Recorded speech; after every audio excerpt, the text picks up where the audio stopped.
I didn't even look. All right. Good morning, everyone. Fired up here.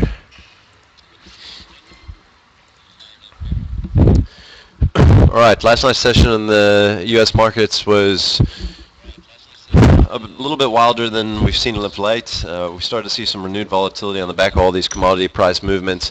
You can see, obviously, we opened up down significantly. Didn't close on the lows, but also didn't close, on the highs after the open. So, I think we left kind of wondering coming into the day. We did get a big bounce in commodities, obviously yesterday, a big reversal in certain commodities in specific, but then some of them felt a little bit more like a dead cat bounce. So, also left, wondering a little bit whether or not this is a viable bounce for certain of the commodities or not. So we had a hell of a lot actually going on what's normally a very quiet weekend and time period for the markets in terms of the Thanksgiving holidays and the half day that we had on Friday saw some enormous moves in the commodity space. So we had the ISM factory numbers yesterday for November came in better than expected. But not a whole lot of other data points that are driving the market. All the PMI numbers that we had across the board yesterday, actually European PMI in general I thought was actually quite disappointing. German PMI actually signaled contraction, yet the market held on incredibly well while the rest of the world was really under immense pressure. So that it left me personally a little bit confused. So we'll have to wait and get a little bit more clarity hopefully from the market in the next few sessions. Right, moving on to Asia. Most markets obviously were up everything except for the Kospi. We had the Australia market have a nice bounce back on the back of the commodities bounce yesterday. A lot of the mining stocks, Billiton, Rio, and the likes all had big bounces there in Australia. Also had Shanghai up another over 1.5%. Interestingly enough, yesterday I didn't realize this, but Shanghai's up actually over 30% on the year, which is quite spectacular considering, especially what the economy is doing. I mean, I know the market's done nothing for several years, but that's something that I hadn't realized had performed like that. So it's interesting to take note of. Other than that, you still have some riots and things like that going on. The Hang Seng still probably weighing on that market, underperforming a little bit relative to some of the other markets. If we look at our charts of interest today, another chart here from Charlie Bilello, Pension Partners, is the small cap outperformance about to end. So you can see there that the small caps kind of dropping out of the little range there in relative to performance to the S&P. So you can see there we started to underperform a little bit. I actually had something as well that I was kind of thinking about last night and read some interesting facts on high yield bonds last night.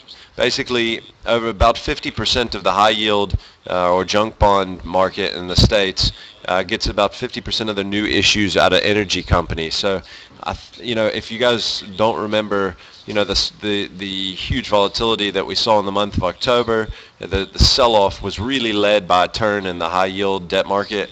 And when you think about it, obviously the oil prices potentially can put incredible strain on those on those junk bonds. So that can be something that starts to spill over here again. We could end up seeing the same thing maybe start to lead to a turn in equity markets again. So it's something that we'll keep a close eye on. We'll point out if it starts to happen over the next few sessions. Right, no corporate action to speak of today. We've got key factors, market data out today. We had the Japanese monetary base, a touch softer. We've got UK market construction PMI out at 11:30. We've got the PPI numbers out of the Eurozone, and we've got construction spending out in the States. So actually pretty much zero to focus on in terms of market data. So we'll be following the action again today, trying to see if we're going to have any follow through whatsoever in the commodity space today. All right, let's get into the maps. First thing I have a look at here is excuse me, spot gold price. So We had a major reversal. I think you can call this a key reversal in the gold price yesterday. It's tough because we didn't really take out the lows from November, but I mean, it is the lows for the last month, so I think you can still call it a key reversal. But monster move down around 147, I think, is the lows. 143, in fact, 42, 43, something like that, 1142. Reversed all the way up to north of 1220. I mean, that's an enormous move.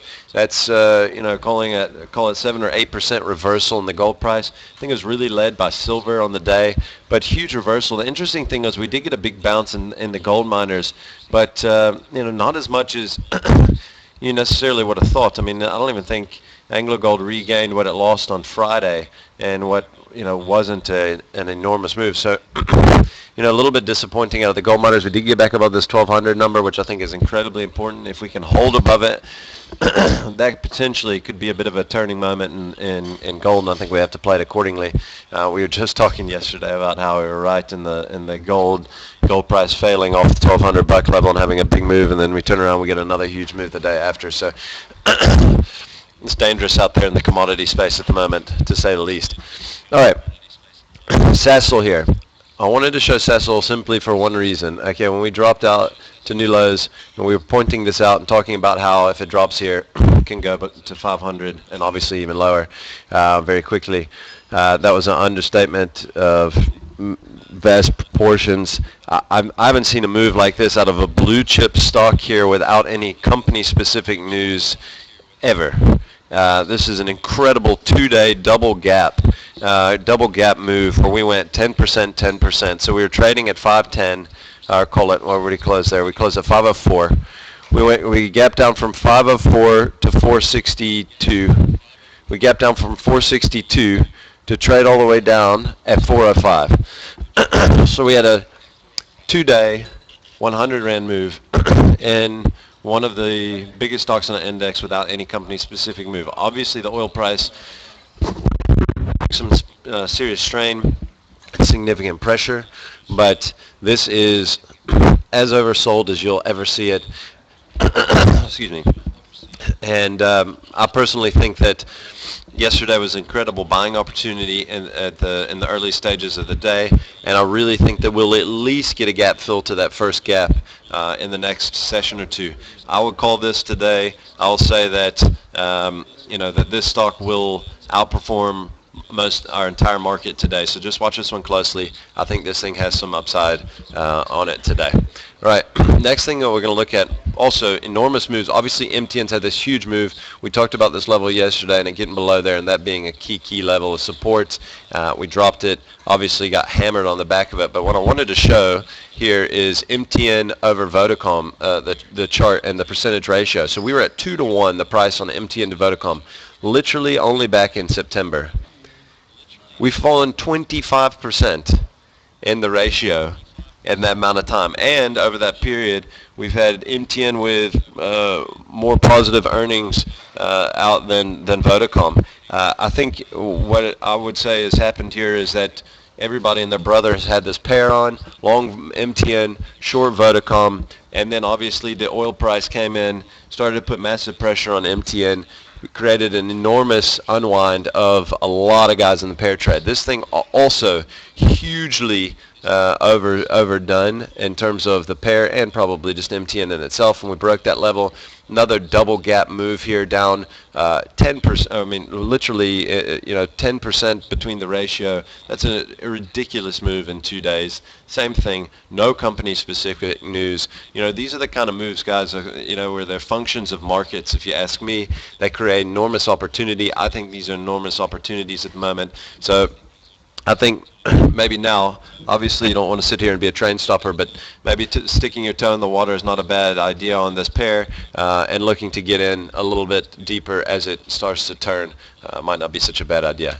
All right, Old Mutual dropping out slightly below the 34 level, only ever so slightly by about 8 cents here. I don't think it's even enough to really call it a proper break. But what's interesting here, and what I wanted to show, is it kind of looking like a little bit of an inverse head and shoulder. If we start to turn back up to the right here, definitely looking like a bit of a inverse head and shoulder here. We break up through that level, could be off to the races. So just watch this one closely. Some interesting setups here. If we do start to fail 34 again, then obviously it can break down. But if we turn up here and get above that neckline, the thing could really go. And the last one I'm going to show is Sanlam, a favorite stock. We got a guy here that trades this thing in size. He's pretty much the main market maker of this thing. At 71 bucks, we dropped a little bit of support in 71 yesterday. Maybe the height of this channel, we could be looking for to the downside, maybe about $2, which actually lines us up nicely right at the 69 level. So I think we could we could test support down here closer to 69 in the near term in Sanlam. And that's all I got for you guys today. Thanks a lot.